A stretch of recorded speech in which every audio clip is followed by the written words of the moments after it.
Hey, Doug with Extreme Colors Auto Spa. I wanted to share with you 10 tips to ace a job interview. And the reason I'm doing this is because, we have a purpose here at Extreme Colors as it relates to our customers. We want to enhance and preserve the beauty of automobiles. That's at the core, that's what we do here. But as far as employees go, we also have a purpose. And that purpose is to teach people to do the work that they love, allow them to do the work that they love, and that Extreme Colors Auto Spa becomes a vehicle for them to be able to live out their dreams. That's really the purpose for, we hire people with that in mind, that we are here to help people who come on board and they become a family to Extreme Colors.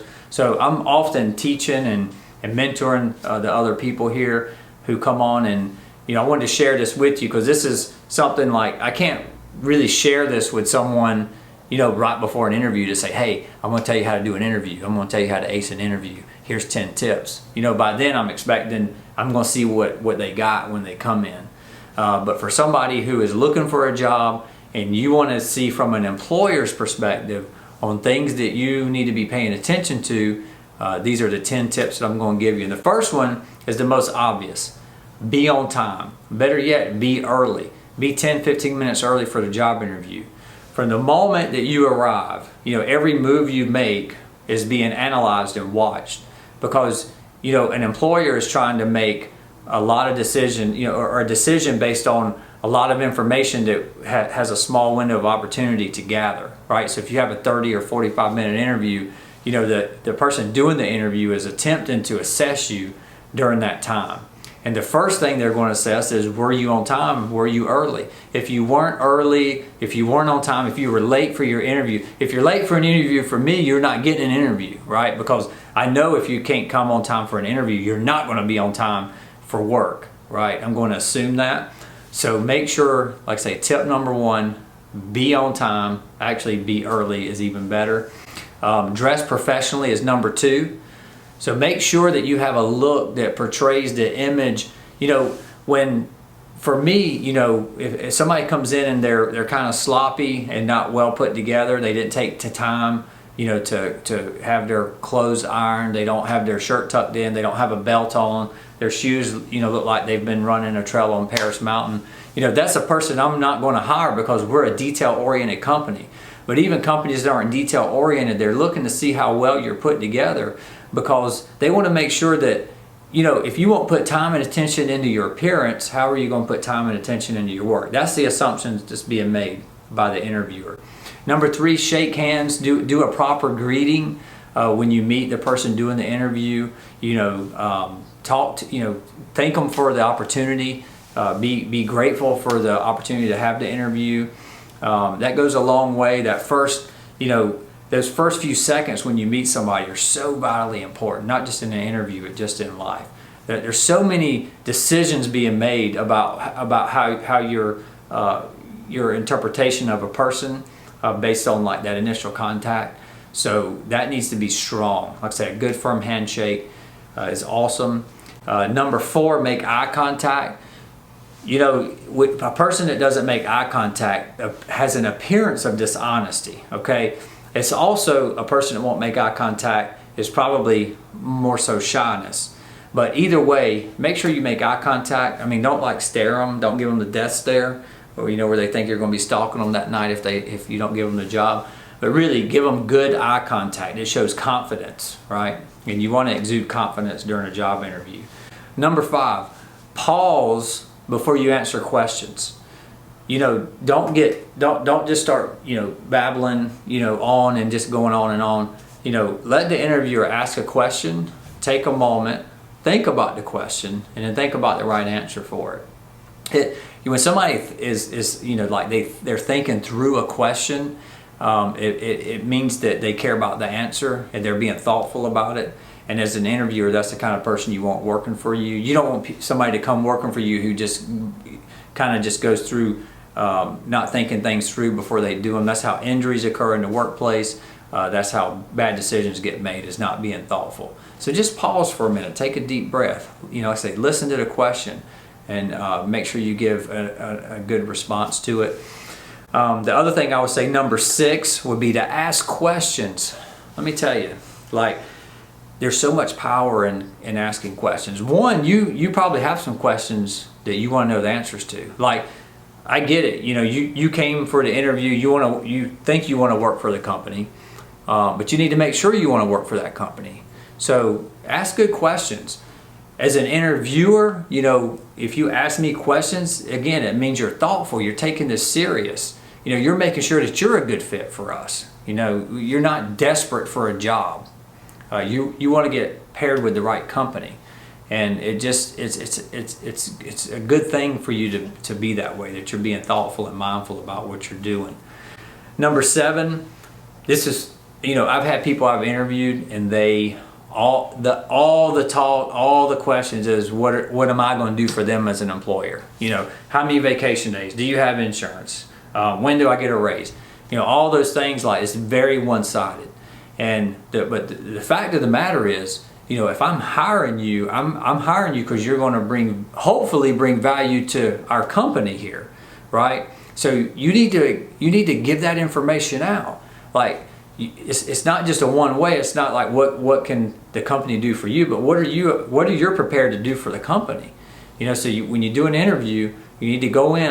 You should already know this. You should do your research. You actually should be able to add value to a company before you even go there, right? So you need to convey that message to that interviewer. This is why I want to work here. This is what I think I can bring to Extreme Colors Auto Spa. This is where I'm gifted at. This is my strong point. I'm not saying be a know-it-all. Let the interviewer know that you're willing and open to learn things. But let them know what your value add is for the company. Because like I say, that's why they're wanting to hire a person to begin with. I'm going to tell you one that you may think is kind of off the wall, and it's number 8. Number 8 is make sure your car's clean.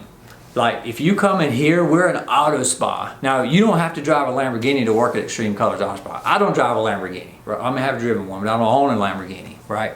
So, but if you're going to come here and you're going to make cars look awesome, and you're going to enhance their beauty and preserve their beauty, like, your car should look clean. Like, now that's something I'm particular to. But I will tell you this.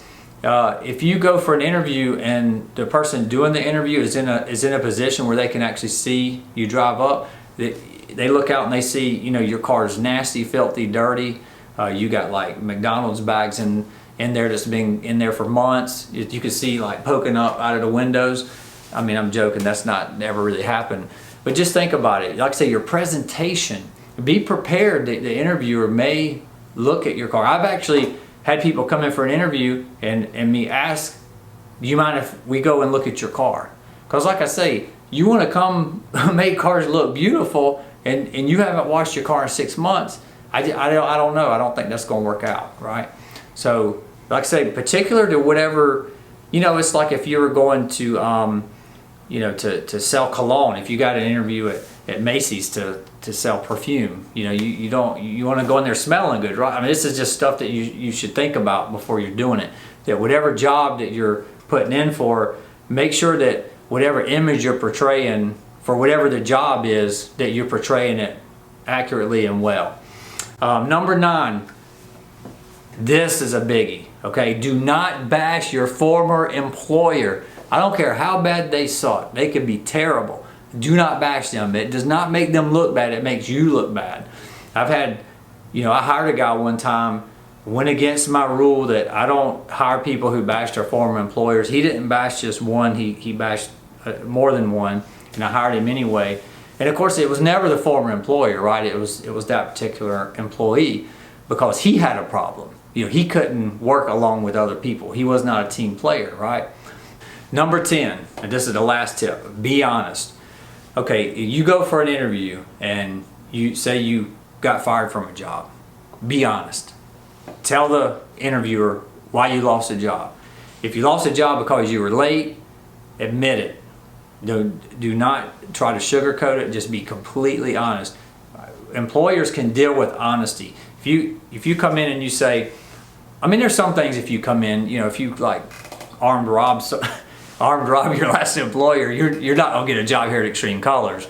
But I'm saying, like, if it's something small, you got fired, maybe you're going through a tough time in your life, just come in and admit that. Admit it. Say, hey, I I used to be chronically late. I used to not get up in time. I used to wait to the last minute. I used to not manage time well, but I fixed that. I'm better at that now. That'll go so much further because your former employer is probably going to find out why you didn't don't have the job that you once had. So just be honest about everything. If there's something about the job that you're not sure about, be honest about it. If there's something that your question is this a good fit for me, be honest about it. You know, be honest, be yourself, do the best you can. That's all a person can ask for. You know, when I went to get on the highway patrol, I had to go before an interview board of, I think there were 6 or 8 troopers. These were like captains, corporals, every kind of rank that I had to go before their interview board. And I was very nervous because you don't know the questions they're going to ask. It's not just one interviewer, it's a whole panel of interviewers. And I really wanted that job so bad. And I remember the advice that my dad gave me before I went for an interview. He was like, I was really nervous. He knew it. I told him, I said, what do I say? What do I do? How do I act? He was like, look, son, you got this far in the process because they like you. They like you. So be you. Be yourself. Don't go in there trying to be somebody you're not. Just go in there and be who you are. And you're going to do great, I promise. And that's exactly what I did. I went in there. I didn't go in there, you know, trying to make something not real. I went in there and just was who I was. I didn't pretend to be somebody that I wasn't. And I got hired. So I hope these will help you. Like I say, if you have someone you know that's looking for a job, I would ask you to share this video, tag them in the video. This may be helpful to them. There's no reason in this job market right now, you should be able to get a job. People shouldn't be unemployed right now. The market's strong. Right now there's probably more jobs than there are people to fill them. So, you know, if you ace your job interview, then the sky's the limit. But I hope this helps, and I thank you for watching.